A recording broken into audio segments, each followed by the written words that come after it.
Hi, everyone. Hi, everybody. Ostensibly, we're in Ezekiel, we're in the Pure Worship book, but the last few paragraphs have been nothing but revelation.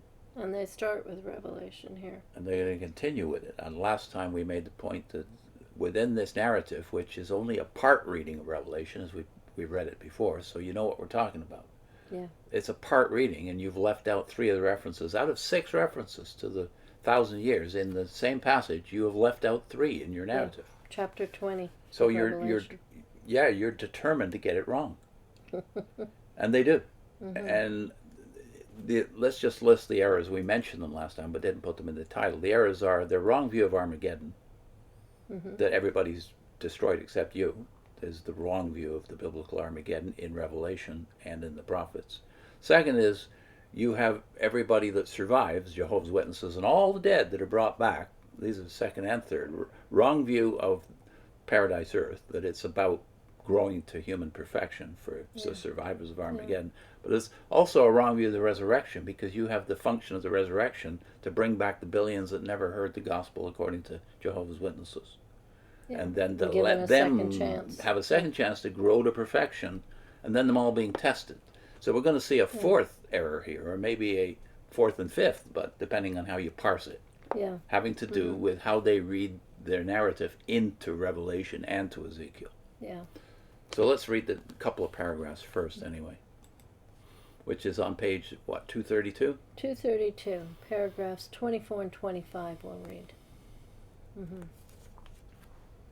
First of all, they tell us to read Revelation 20, but only verses 7 to 10, right? Yeah. And we will do that obediently, so.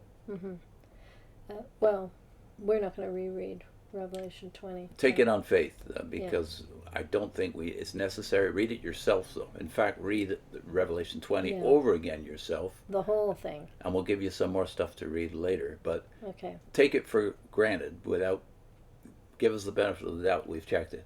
And we've read it. You can go back 2 videos. We read it, the whole thing. We read the whole thing, yeah. But okay. Give us the benefit of the doubt that when we tell you they're only referencing one of the 6 here. Yeah. In the passage they want you to read, which is Revelation 20, 7 to 10. Only one reference to the 1,000 years in this passage. Okay, here we go. They say, significantly, those who rebel at the end of the 1,000 years are called Gog and Magog. They exhibit traits similar to those shown by the rebels who Ezekiel prophesied would attack God's people during the Great Tribulation. That earlier horde, Gog of the land of Magog, was divided into nations that opposed Jehovah's rule. Similarly, those who rebel at the end of Christ's millennial rule are described as nations. This is a telling description. Why? Because during the 1,000-year reign, all nationalistic divisions will have been removed. All people will be subjects to one government, God's kingdom. We will belong to one spiritual nation. By calling these rebels Gog and Magog and saying that they are nations, the prophecy indicates that Satan will be successful in fostering division among some of God's people. None will be forced to take Satan's side. Each perfect individual will make his or her own choice. And there's one of the errors. There's no such thing in the Bible as a perfect individual. Yeah. You define Adam and Eve as perfect, and that's why you make this mistake. You Bible, build an error upon an error. Yeah, in the Bible, they're never called perfect. They're called good. Yeah. God's work is very good. Yeah. Well, the only one who is called perfect in the early part of the Bible is God himself. That's right. Okay. Yeah. We'll get into a little bit more of that, talking about the fourth error. How many will join Satan, they say in paragraph 25. The number of those who rebel are as the sand of the sea. This expression does not necessarily mean that a large percentage of mankind will rebel. How do we know? Consider the promise made to Abraham. Jehovah said that Abraham's offspring would become like the grains of sand on the seashore, Genesis 22, 17 and 18. Yet the number of the number who made up his offspring ended up being 144,001 individuals. They use as their reference point Galatians 3:16 and 29, talking about the one seed there. Yeah. That figure, while significant, is only a fraction of the total number of mankind. Similarly, the number who joins Satan may be significant, but it will not be overwhelming. The rebels will pose no great threat to Jehovah's loyal servants. So yeah, this use of language makes language useless. It, nations doesn't mean nations. It means nation states. Well, Yeah. they're going to the world to get their definition Yeah. of what a nation is. Yeah. So What's a nation in the Bible? Offspring doesn't really mean your fleshly children. It's only your obedient children, I guess.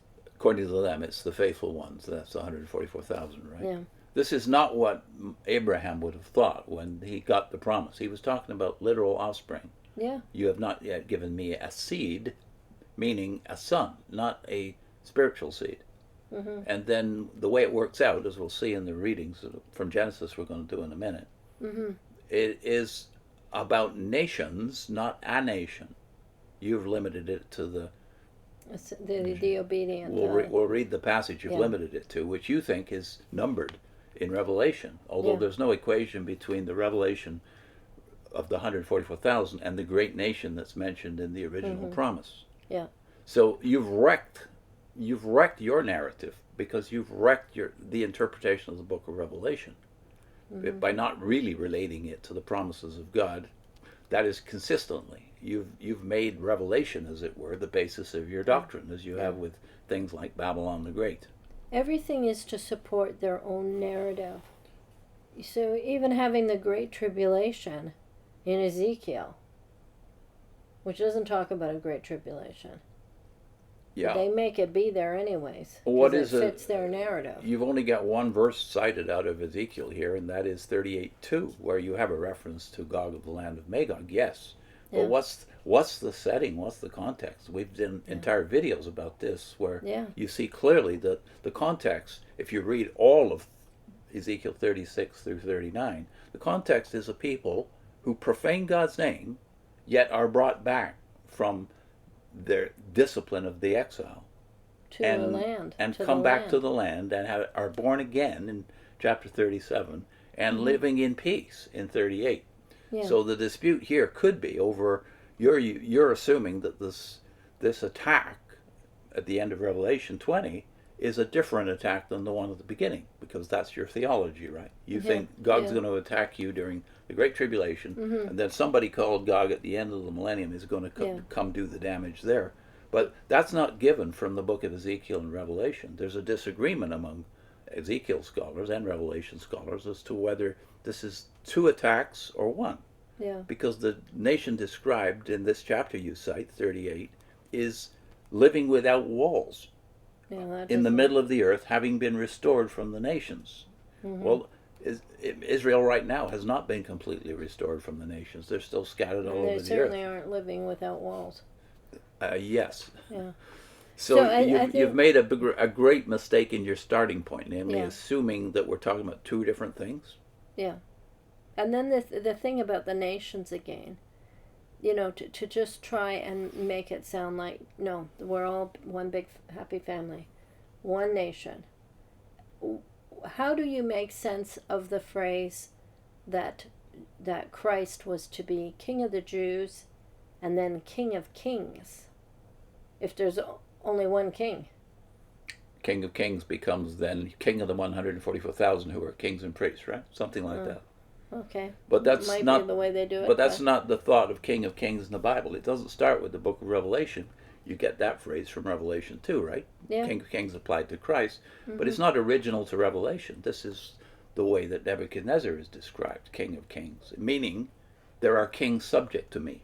Yeah. Kings who are The actually superior. not of my nation. But They're king of subject their to own it. nations. Yeah. So this is the difference in the definition of nations. In the Bible, nations means ethnic divisions.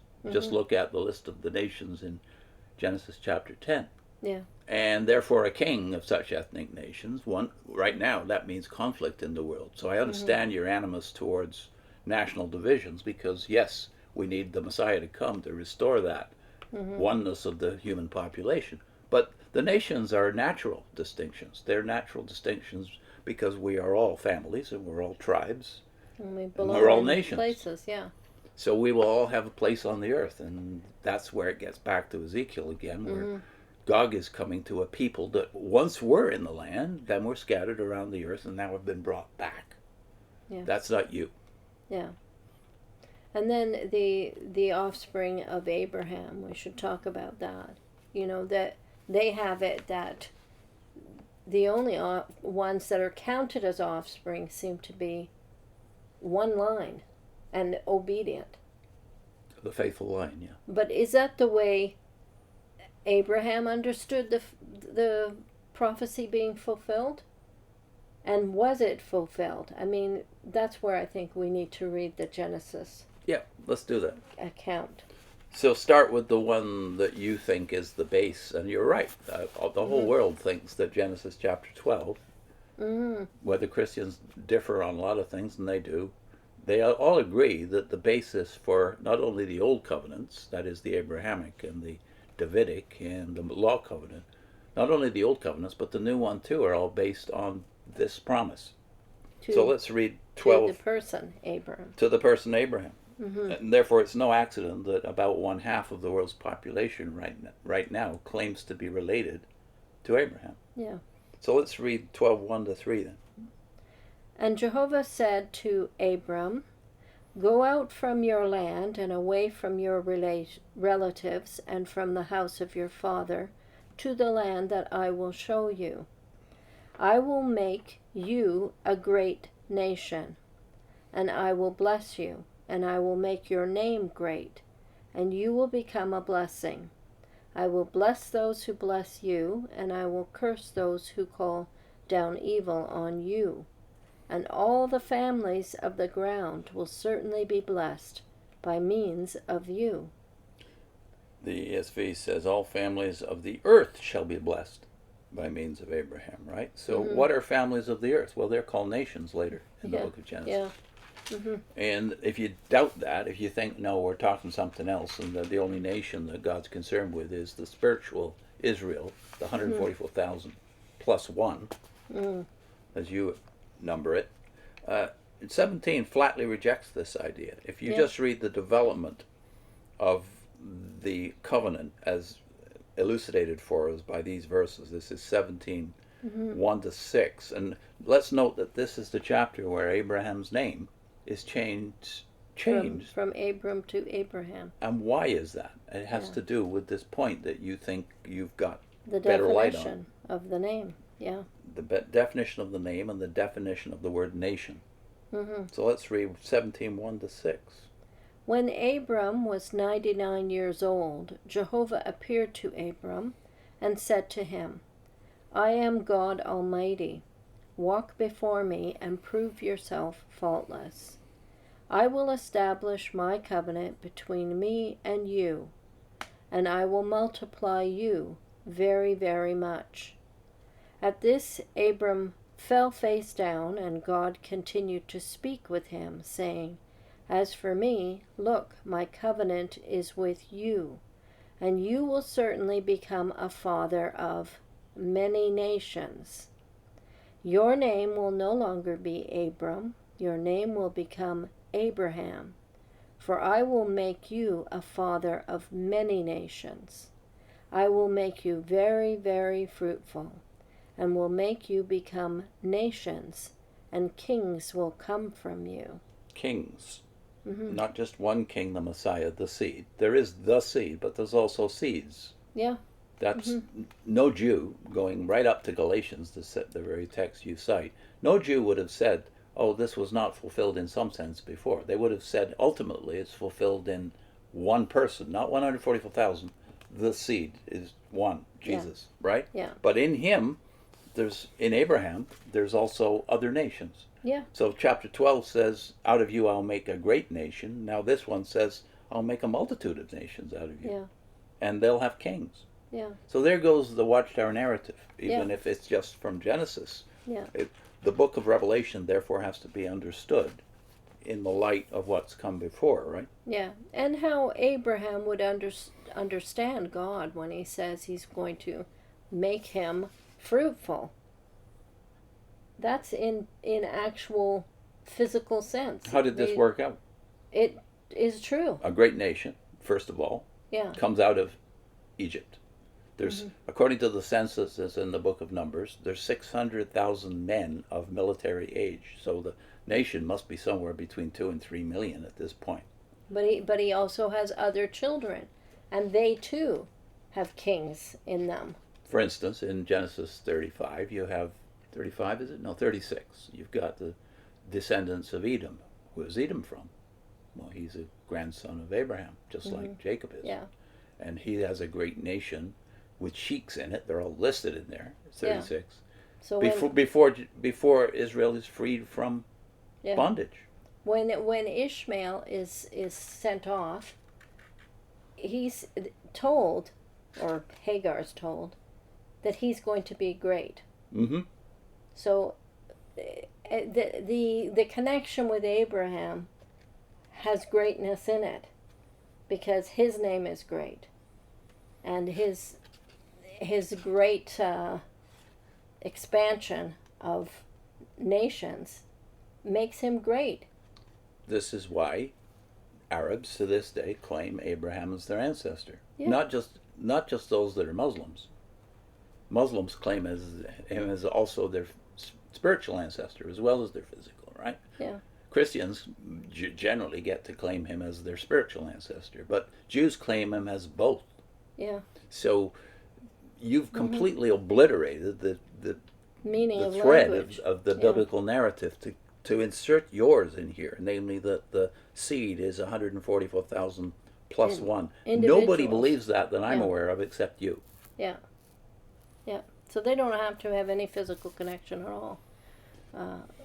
From your perspective, they probably aren't connected physically to Abraham. So this is why we say there's at least 4 fatal errors that wreck the Watchtower narrative in these few paragraphs. Yeah. So, bottom line is reread Ezekiel 36 to 39, right? And reread Revelation chapter 20, the whole thing. The whole thing. And see what sense you would make of it. This is fiction, what's presented in the Pure Worship book. Sure is. It's not what you'd get from the text. And what is our link? What is our link? It's Yahweh's purpose in Abraham's election, raising a great nation, must precede blessing all nations, all families. Right? So that's one of our early Genesis studies.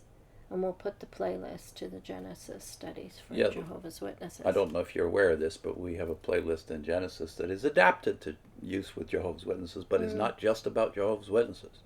Yeah. Many people I know have watched those videos who were never Jehovah's Witnesses and profited by it. Yeah.